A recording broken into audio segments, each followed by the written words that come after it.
இன்னைக்கு என்ன பார்க்க போறோம் இந்த செஷன்ல அணுக்கரு இயற்பியல் 8ஆம் பாடம் 10th போர்ஷன்ஸ் இது அணுக்கரு இயற்பியல்ல அந்த ஒன் வேர்ட்ஸ் அதை ஒரு கிளியர் கட்டா நம்ம பார்க்க போறோம். எந்த ஒன் வேர்ட்ல உனக்கு டவுட் வருமோ அதை மட்டும் பார்க்க போறோம். இதுக்கு முன்னாடி உனக்கு எதை தெரிஞ்சுக்கிட்டா ஒரு பெட்டரா இருக்கும் அப்படின்னு சொல்லி பார்த்தோன்னா கதிர் இயக்கம் அதுல ஆல்பா பீட்டா காமா அந்த ரேடியேஷன் என்னது அதை தெரிஞ்சுக்கிட்டு அணியன் நிறையன்னா என்ன அப்படிங்கிற பத்தி ஒரு கிளியரான ஐடியா இருந்துச்சுன்னா உனக்கு இந்த செஷன் ரொம்ப ஈஸியா இருக்கும். ஸோ அதை கொஞ்சம் லைட்டா டச் பண்ணிட்டு அதுக்கப்புறம் இந்த செஷனுக்குள்ள பார்ப்போம். இப்ப ஹீட் டிரான்ஸ்ஃபர்மேஷன்ஸ் ஹீட் ஒரு இடத்துல இருந்து இன்னொரு இடத்துக்கு ஹீட் போறது 3 வகையில நடக்கும். ஒண்ணு கண்டக்ஷன், கன்வெக்ஷன், ரேடியேஷன்ஸ். அதாவது வெப்ப கடத்தல், வெப்பச்சலனம், வெப்ப கதிர்வீச்சு. கண்டக்ஷன்னா வெப்ப கடத்துறது, கன்வெக்ஷன்னா வெப்பச்சலனம், இன்னொன்னு பார்த்தோம்னா வெப்ப கதிர்வீச்சு ரேடியேஷன். இந்த 3வது டாபிக் இது கூட ரொம்ப கனெக்ட் ஆயிருக்கும். அணுக்கரு இயற்பியல்ல ரொம்ப கனெக்ட் ஆயிருக்கும். அதுல பார்த்தோம்னா வெப்ப கதிர்வீச்சுல முக்கியமான 3 கதிர்கள் புரியுதா? விசிபிள் ரீஜன், இன்விசிபிள் ரீஜன் சொல்லி 2ஆ பிரிக்கிறோம். கதிர்களை இன்விசிபிள் ரீஜன் கொஞ்சம் எனர்ஜி அதிகமா இருக்கும். இதுதான் ஷார்ட்டர் வேவ்லென்த், ஹையர் எனர்ஜி, குறைவான அலைநீளம் இருக்கும், ஆனா அதிக எனர்ஜியோடையதா இருக்கும். இதுவே இந்த ஃபார்முலா என்னன்னா வேவ்லென்த் எனர்ஜி வேவ்லென்த்துக்கு எப்படி இருக்குன்னா இன்வெர்ஸ்லி ப்ரொபோர்ஷனா இருக்கும். இதுதான் வேவ்லென்த் அதிகமா இருந்துச்சுன்னா எனர்ஜி கம்மியா இருக்கும், வேவ்லென்த் கம்மியா இருந்துச்சுன்னா எனர்ஜி அதிகமா இருக்கும். வேவ்லென்த்னா வேற ஒண்ணும் கிடையாது, இந்த ரேடியேஷன் இருக்குல்ல, சூரியன்ல இருந்து வரக்கூடிய கதிர்கள் அது நமக்கு இப்படி நேரா பரவுற மாதிரி இந்த படத்துல எல்லாம் 1/2ல இருந்து போட்டு காமிச்சிருப்பாங்க. இது தப்பு. எலக்ட்ரோ மேக்னெட்டிக் வேவ்ஸ் எப்படி பரவும்னா ஆக்சுவலி இப்படித்தான் பரவும், அலையா அப்படித்தான் பரவும். இப்ப இந்த அலைகள் இருக்குல்ல, இந்த அலைகள் ஒரு அலைக்கும் இன்னொரு அலைக்கு இடையே உள்ள அந்த லென்த் வேவ் லென்த்ங்கிறது. இதுதான் இப்ப இந்த வேவ் லென்த் அதிகமா இருக்குன்னா வேவ் லென்த் இப்ப இப்படி போறேன்னு வச்சுக்கோ, இதுக்கு இடையில 1 மீட்டர் இருக்கு வேவ் லென்த். வேவ் லென்த் அதிகமா இருந்துச்சுன்னா எனர்ஜி கம்மியா இருக்கும். இப்ப வேவ் லென்த் 2 பீக் போடுறோம். இந்த பீக்கும் இந்த பீக் இடையில வேவ் லென்த் ஒரு சென்டிமீட்டர் கணக்கு, இந்த மீட்டர் கணக்கா வந்துச்சு 2 மீட்டர் சென்டிமீட்டரே இருக்கு. வேவ்லென்த் ரொம்ப கம்மி. இப்ப வேவ்லென்த் கம்மியாச்சுன்னா ரேடியேஷன் எனர்ஜி அதிகமா இருக்கும். இதை பண்ண வச்சுக்கோ. முக்கியமான 3 ரேடியேஷன் என்னன்னு சொல்லி கேட்டோம்னா ஆல்பா, முக்கியமான 3 ரேடியேஷன் என்னன்னு சொல்லி கேட்டோம்னா ஆல்பா, பீட்டா, காமா. இந்த 3 ரேடியேஷன் ஞாபகம் வச்சுக்கோ. தென் பார்த்தனா ஆல்பாங்கிறது என்னன்னு கேட்டனா helium double positive charge species, helium 2+. புரியுதா? இதை மட்டும் நான் வச்சுக்கோ. தென் பீட்டாங்கிறது என்னன்னு பார்த்தா எலக்ட்ரான். புரியுதா? காமாங்கிறது ஒரு ரேடியேஷன், ஒரு அதிகமா பெனிட்ரேட் ஆகக்கூடிய ஒரு ரேடியேஷன். இதை மட்டும் நான் வச்சுக்க. இப்ப அணியன் நிறையன் இந்த கான்செப்ட் நல்லா தெரிஞ்சுக்கணும். அணியன் நிறையன். அணியன்னா என்னன்னு கேட்டோம்னா அதோட சிம்பல் என்னன்னா இஜட். அணியனுக்கு இஜட், நிறையனுக்கு ஏ. புரியுதா? இதோட சிம்பல் அணியனுக்கு இஜட், நிறையனுக்கு ஏ. இப்ப அணி என்னன்னு கேட்டோம்னா number of electron, number of electron present in atom. ஒரு அணுவுல இருக்கக்கூடிய எலக்ட்ரான் எண்ணிக்கை அதோட அணியன். நிறை என்னன்னு சொல்லி கேட்டோம்னா புரோட்டான் பிளஸ் நியூட்ரான் ரெண்டும் சேர்ந்தது நிறையன். அதை ஏன்னு சொல்லி குறிப்போம். இப்போ ஒரு தனிமத்துக்கு அணியனை எப்படி குறிக்கணும் அப்படின்னா இஜட்னு குறிக்கணும். நிறையனை எப்படி குறிக்கணும்னா ஏன்னு சொல்லி குறிக்கணும். அதை எந்த இடத்துல குறிக்கணும் அப்படின்னு சொல்லி பார்த்தோன்னா இப்ப யுரேனியத்தை ஒரு தனிமத்தை எடுத்துக்கிறேன். ஏன்னா யுரேனியம் நமக்கு ரொம்ப யூஸ் ஆகுது. இந்த இடத்துல மேல போட்டோம்னு வச்சுக்கோ, அது நிறையன், நிறையன் ஏ. கீழே போட்டோம்னா அணியன். புரியுதா? மறக்க வேணாம், இந்த நோட்ஸ் மாதிரி எடுத்து வச்சுக்கோ. நிறை என்ன ஏன்னு குறிக்கணும். ஒரு தனிமத்தில் நிறை எண் எங்க இருக்குன்னா மேல குறிச்சோம்னா அது வந்து நிறை எண். அது எதை சேர்ந்ததுன்னா புரோட்டான் பிளஸ் நியூட்ரான் ரெண்டும் சேர்ந்தது நிறை எண். அணி எண்ணை எங்க குறிக்கணும்னா கீழே குறிக்கணும், பாட்டை மாத்தி எலமெண்ட்ல குறிக்கணும். அது என்னன்னா number of electrons. Electron or protons வரும், நீ எலக்ட்ரான் ஞாபகம் வச்சுக்கோ, அது கொஞ்சம் ஈஸியா இருக்கும். புரியுதா? இப்ப அடுத்து ஒரு கொஸ்டின் என்ன கேட்டோம்னா, ஒரு ரேடியோ ஆக்டிவ் எலமெண்ட். இப்ப எல்லா எலமெண்ட் இருக்குன்னு வச்சுக்கோ, எல்லா எலமெண்ட் வந்து பீரியாட் டேபிள்ல இருக்குன்னா இந்த ரேடியோ ஆக்டிவ் எலமெண்ட் கதிரியக்க தன்மையுடைய அந்த தனிமங்கள் அது எதுன்னு சொல்லி கேட்டோம்னா இது ஒரு ஒன்வேர்டு, முன்னாடி பார்ப்போம். அணி எண் 82, அட்டாமிக் நம்பர் 82க்கு அபோல இருக்குது, மேல இருக்கிறது வந்து கதிரியக்க தன்மையுடையதா இருக்கும் அப்படிங்கிறதே கான்செப்ட். 82 நான் வச்சுக்கோ. இப்ப முக்கியமா 3 ரேடியேஷன் வந்து வெளியிடுது, ஆல்பா பீட்டா காமா. இப்ப ஆல்பா பார்ட்டிகளை எமிட் பண்ணிச்சுன்னா என்ன நடக்கும், பீட்டா பார்ட்டிகளை எமிட் பண்ணா என்ன நடக்கும், காமா பார்ட்டிகளை எமிட் பண்ணா என்ன நடக்கும் அப்படின்னு பார்த்துட்டு இதுக்கப்புறம் இந்த ஒன்வேர்டுக்குள்ள போறப்போ உனக்கு கிளியர் கட்டா புரியும்.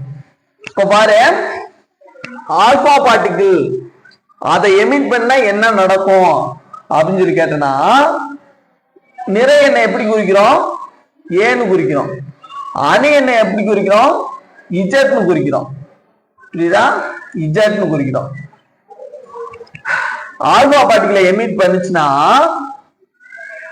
அணு எண் நிறை எண் வந்து 4 குறையும். புரியுதா? நிறை எண் மேல போடுறது 4 குறையும், அணு எண் வந்து 2 குறையும், -2. புரியுதா? இதே பீட்டா பார்ட்டிகளை எமிட் பண்ணுச்சுன்னா என்ன நடக்கும் அப்படின்னு சொல்லி பார்த்தோன்னா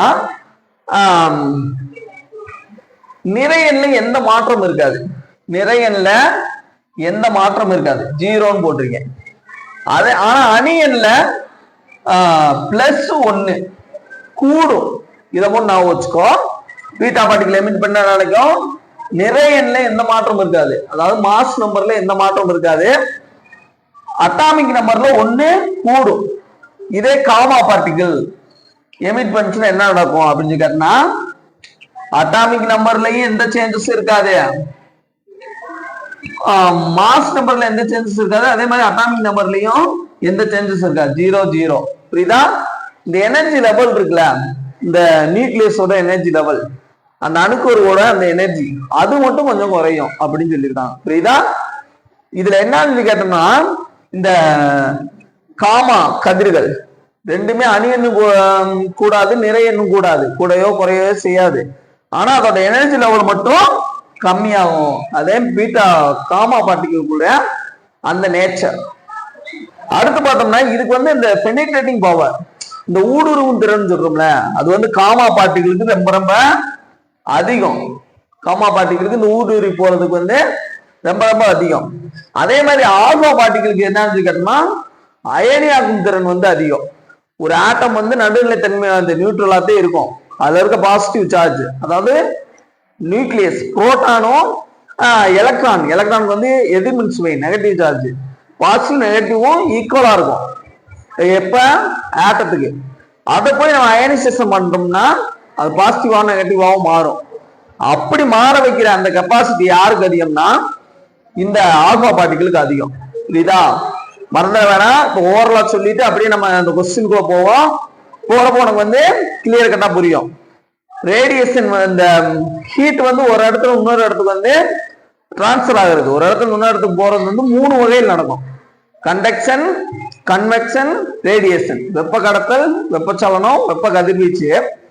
ரெண்டாவது பார்த்தோன்னா வேவ் லென்த் அப்படின்னா என்ன, ஒரு பீக்கு இன்னொரு பீக்கும் இடையுள்ள அந்த டிஸ்டன்ஸ். வேவ் லென்த்துக்கும் எனர்ஜிக்கு எப்படி ரிலேஷன்ஸ்னா இன்வெர்ஸ்லி ப்ரொபோர்ஷனல் ரிலேஷன்ஸ். எனர்ஜி அதிகமாச்சுன்னா வேவ் லென்த் கம்மியா இருக்கும். புரியுதா? வேவ் லென்த் கம்மியா இருந்துச்சுன்னா எனர்ஜி வந்து அதிகமா இருக்கும். புரியுதா? டைரக்ட் ப்ரொபோர்ஷன்னா இது அதிகரிச்சா அது அதிகரிக்கும், இன்வெர்ஸ்லி ப்ரொபோர்ஷன்னா இது அதிகரிச்சா அது வந்து குறையும். இங்க வந்து இன்வெர்ஸ்லி ப்ரொபோர்ஷனல் ரிலேஷன்ஷிப்ல வந்து இருக்கு. அடுத்து பார்த்தோம்னா முக்கியமான 3 ரேடியேஷன் என்னன்னு சொல்லி கேட்டோம்னா ஆல்பா பீட்டா காமா 3 ரேடியேஷன். இதெல்லாம் நல்லா நான் வச்சுக்கணும். இது ஆட்டத்துல நிறைய பார்ட்டிகள் வந்து இருக்கும். அதுல முக்கியமான சிக்னிஃபிகன்டான 3 பார்ட்டிகள் என்னன்னு சொல்லி கேட்டோம்னா எலக்ட்ரான், புரோட்டான், நியூட்ரான் மூணுத்தையும் சொல்லுவோம். அதே மாதிரி இங்க நிறைய ரேடியேஷன் இருந்தாலும் முக்கியமான 3 ரேடியேஷன்னா ஆல்பா, பீட்டா, காமா. சரி, இதை எமிட் பண்ண என்ன நடக்கும் அப்படின்னா ஆல்பா பார்ட்டிகள் எமிட் பண்ணுச்சுன்னா அட்டாமிக் நம்பர் 2 குறையும், மாஸ் நம்பர் 4 குறையும். பீட்டா பார்ட்டிகள் எமிட் பண்ணுச்சுன்னா மாஸ் நம்பர்ல எந்த சேஞ்சஸ் இருக்காது, 0. அட்டாமிக் நம்பர் வந்து 1 கூடும். காமா பார்ட்டிகள் எமிட் பண்ணுச்சுன்னா அட்டாமிக் நம்பர்லயும் மாஸ் நம்பர்லயும் எந்த சேஞ்சஸ் இருக்காது. ஆனா எனர்ஜி லெவல் மட்டும் லைட்டா மாறும். இந்த நியூக்ளியஸோட எனர்ஜி லெவல் மட்டும் மாறும். புரியுதா? இதை நல்லா நான் வச்சுக்கோ. அட்டாமிக் நம்பர் என்னன்னா number of electron present in an atom. அது வந்து எங்க குறிக்கப்படும்னா பாட்டம் ஆஃப் தி எலமெண்ட். புரியுதா? அந்த அடிப்பகுதியில குறிக்கணும். இப்படி யுரேனியம் இருக்குன்னா கீழே குறிச்சோம்னா அணியன், மேல குறிச்சோம்னா நிறையன். புரியுதா? நிறையனுங்கிறது புரோட்டானும் நியூட்ரானும் சேர்ந்தது நிறையன். எலக்ட்ரான் மட்டும் கவுண்ட் பண்ணோம்னா அது வந்து அணியன், இஜெட்னு குறிக்கிறது. ஞாபகம் வச்சுக்கோ. இப்போ வந்து உள்ள வந்து போயிடலாம். இந்த செஷனுக்குள்ள போறப்ப இப்ப நான் சொன்னதெல்லாம் ஞாபகம் வச்சுக்கிட்டாலோ இல்ல இன்செட் வச்சிருந்தாலோ அப்படியே யூஸ் ஆகும். பாரு, கவனிப்பா. இப்ப வந்து பாத்தனா கீழ்கண்ட அணுக்கரு இயற்பியல், நியூக்ளியர் பிசிக்ஸ், கீழ்கண்ட எந்த வினையில் சேய் உட்கருவின் நிறை எண் மாறாமல் இருக்கும். புரியுதா? கீழ்கண்ட எந்த வினையில் சேய் உட்கருவின் நிறை எண் மாறாமல் இருக்கும். நல்லா நான் வச்சுக்கோ. நிறை என்ன சொல்றாங்க, அணி என்ன சொல்லது, நிறை என்ன சொல்றாங்க. நிறை என்ன என்னது, நிறை என்ன என்னது, புரோட்டான் பிளஸ் நியூட்ரான் ரெண்டும் என்னது நிறையன். அணி என்னது எலக்ட்ரான் மட்டும், நம்பர் ஆஃப் எலக்ட்ரான் மட்டும். இதை நான் வச்சுக்கோ. கீழ்கண்ட எந்த வினையில் நிறையன் மாறாமல் இருக்கும். புரியுதா? கீழ்கண்ட எந்த வினையில் சேய் உட்கருவி நிறையன் மாறாமல் இருக்கும் அப்படின்னு கேட்டிருக்காங்க. இதுல பார்த்தனா ஆல்பா சிதைவு, அதை நம்ம ஏற்கனவே சொல்லிட்டோம். ஆல்பா சிதைவு அதுல வந்து நிறையன் வந்து 4 குறையும், அணியன் 2 குறையும். மேலையும் குறையும், கீழையும் குறையும். சோ அதை நம்ம வந்து எடுத்துக்கிட முடியாது. அதுக்கப்புறம் இங்க வந்து நிறையன் மாறாம இருக்கணும். காமா சிதைவுல பார்த்தனா நிறையன்லயும் எந்த மாற்றம் இருக்காது, அணியன்லயும் எந்த மாற்றம் இருக்காது. புரியுதா? ஆல்பா சிதைவுல பார்த்தோம்னா நிறையன் 4 குறையுது, அணியன் 2 குறையுது. பீட்டா சிதைவுல பார்த்தோம்னா நிறையன்ல எந்த மாற்றம் இல்ல, அணியன் 1 கூடுது. இங்க பார்த்தோம்னா நிறையன்ல எந்த மாற்றம் இல்ல, அணியன்ல எந்த மாற்றம் இல்ல. அப்ப கீழ்கண்ட எந்த வினையில் நிறையனில் மாற்றம் இருக்காதுன்னா இதுலயும் நிறையன்ல மாற்றம் இல்ல, இதுலயும் மாற்றம் இல்ல. அப்ப பிஎஸ்சியும் கரெக்ட், பீட்டா சிதைவும் காமா சிதைவிலையும் நிறையன் மாற்றம் இருக்காது அப்படிங்கிறத கரெக்ட் ஆன்சரா குறிச்சுக்கோ. அதுக்கடுத்து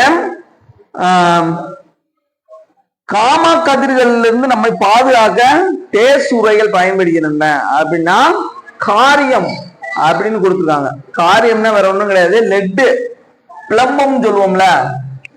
உனக்கு காரியம் தமிழ் கொடுத்து நாங்க போய் லெட்டும் கொடுத்துருப்பாங்க. இது வந்து சயின்டிபிக் நேம் பிளம்போங்கிறது. இதுதான் லெட்டுங்கிறது இங்கிலீஷ், லெட்டு லெட்டுன்னு கொடுத்துருப்பாங்க.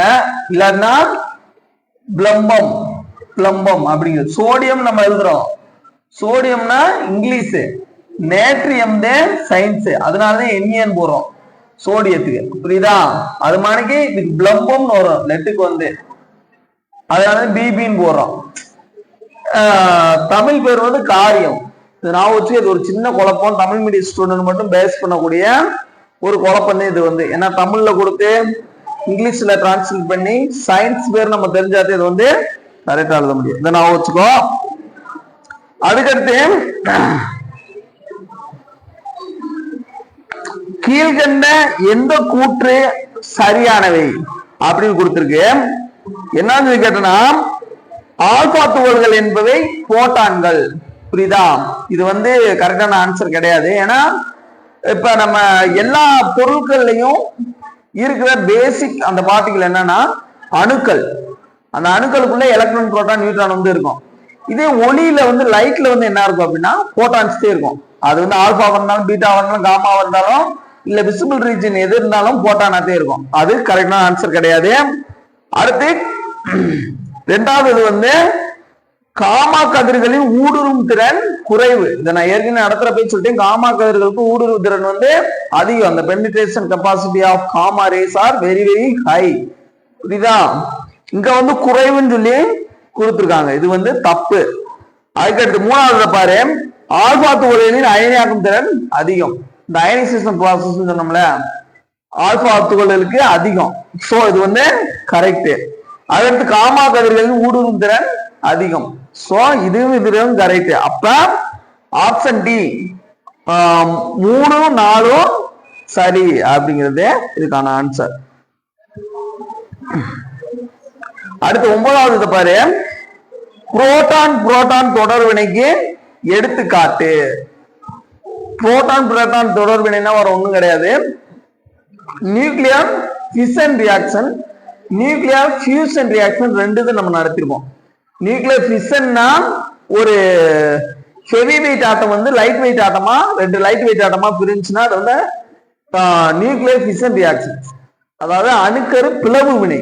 அணுக்கரு பெரிய அணுக்கரு வந்து சிறிய அணுக்கருவா பிரிகிறது. புரியுதா? இதுதான் இந்த நியூக்ளியர் ஃபிஷன் ரியாக்ஷன். இதே நியூக்ளியர் ஃபியூஷன் ரியாக்ஷன் ஒண்ணு இருக்கும். இதுக்கு அப்படியே ஆப்போசிட். இதுதான் இங்க வந்து ஒரு ஹெவி வெயிட் ஆட்டம் வந்து யுரேனியம் 238 எடுத்துக்கிடுவோம். இங்க வந்து 92 அட்டாமிக் நம்பர் எடுத்துக்கிட்டோம்னா ரெண்டு லைட் வெயிட் ஆட்டமா மாறணும். இது வந்து என்னன்னு கேட்டோம்னா தோரியம் 234, அப்புறம் பார்த்தோம்னா அட்டாமிக் நம்பர் 90. மிச்சம் பார்த்தோம்னா ஆல்பா பார்ட்டிகளா மாறி இருக்கும். ஆல்பா பார்ட்டிகள் எமிட் பண்ணுச்சுன்னா என்ன நடக்கும்?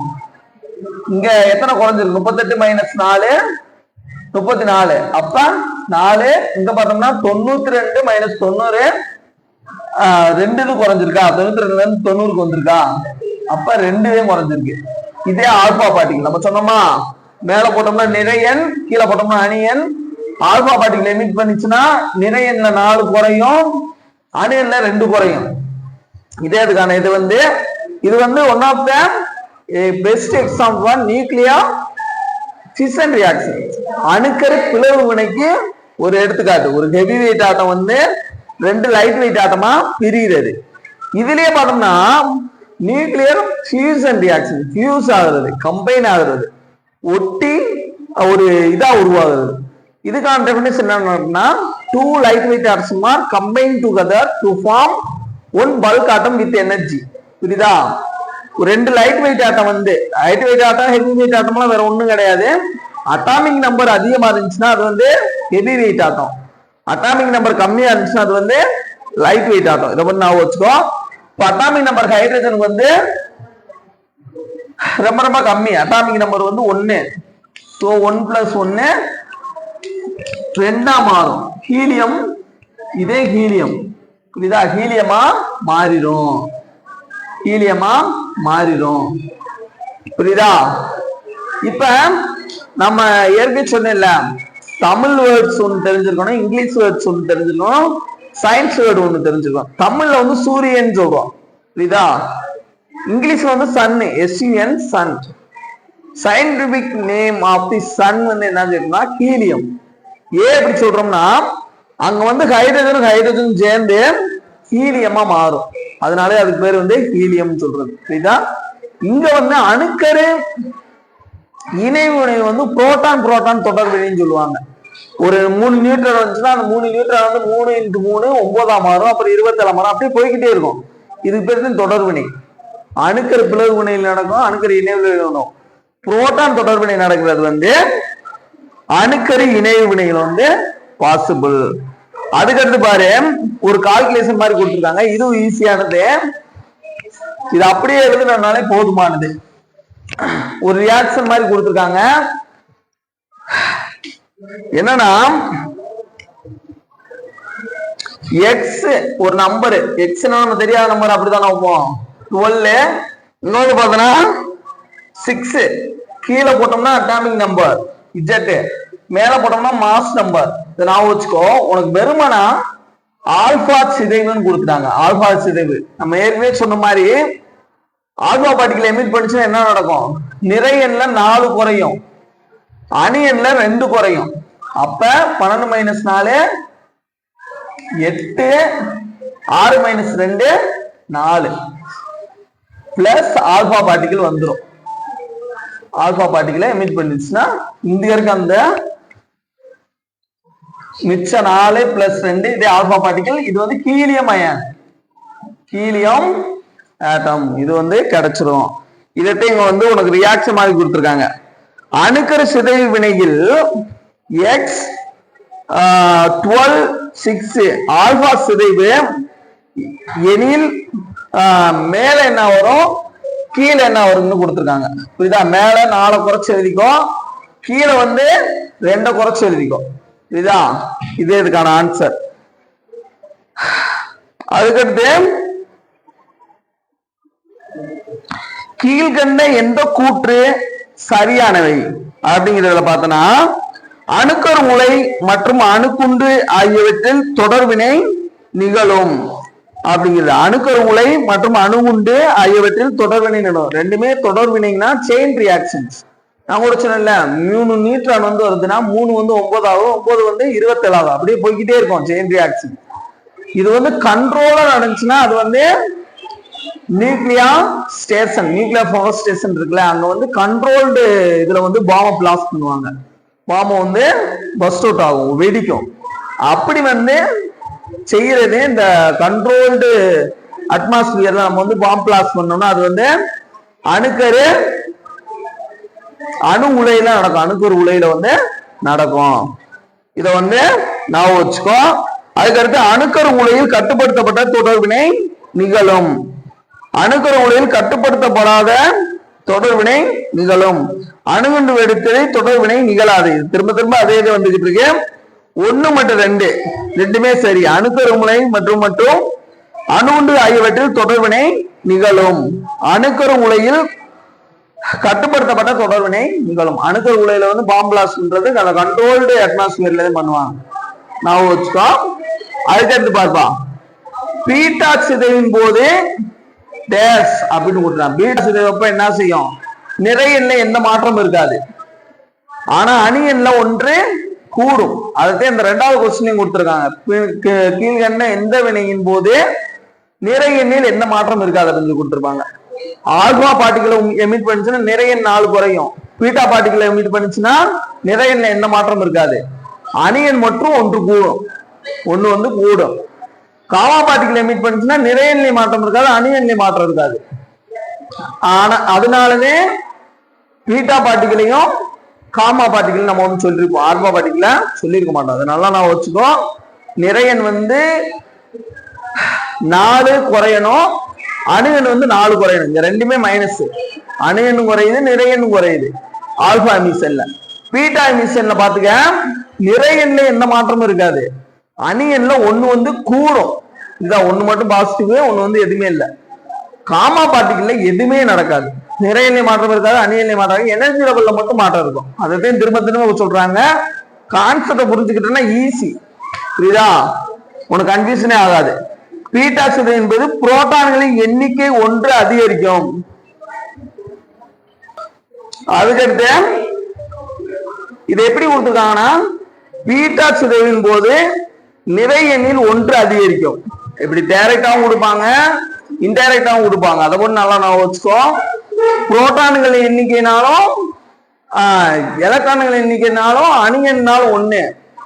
இது புரோட்டான்கள் எண்ணிக்கைனாலும் நிறை எண்ணாலும் 1. இதா ஏன்னா நிறை எண்ங்கிறது என்னது? புரோட்டான் பிளஸ் நியூட்ரான் வந்து 2 சேர்ந்தது நிறை எண். அதே இன்டைரக்டா புரோட்டான்களின் எண்ணிக்கை 1 அதிகரிக்கும். நிறை எண்ணில் 1 அதிகரிக்கும் கொடுக்காம புரோட்டான் எண்ணிக்கை 1 அதிகரிக்கும் அப்படி கொடுத்திருக்காங்க. அதுக்கடுத்து எந்த தனிமங்கள்ல கதிர் இயக்கம் நிகழும் அப்படின்னு பார்த்தோன்னா, அணி எண் 82 விட அதிகமா இருக்கிறதுல வந்து ரேடியோ ஆக்டிவா இருக்கும். புரியுதா? இயற்கையிலேயும் 82 above 82 இருக்கிறது வந்து கதிரியக்கத்தன்மை என்றுதான் இருக்கும். தன்னிச்சையாக கதிரியக்கங்களை வெளியிடும் திறன் பெற்ற தனிமம் யுரேனியம். யுரேனியம் வந்து நேச்சுரலாகவும் கதிரியக்கத்தன்மை வாய்ந்ததா இருக்கும். ஏன்னா இதோட அட்டாமிக் நம்பர் வந்து 92. கீழே போட்டோம்னா அணியன்னு சொல்லியிருக்கோம்ல 92. நமக்கு 82க்கு மேல இருந்தாலேவும் கதிரியக்கத்தன்மை வாய்ந்ததா இருக்கும். அதனால யுரேனியம் வந்து one of the best option for radioactive element.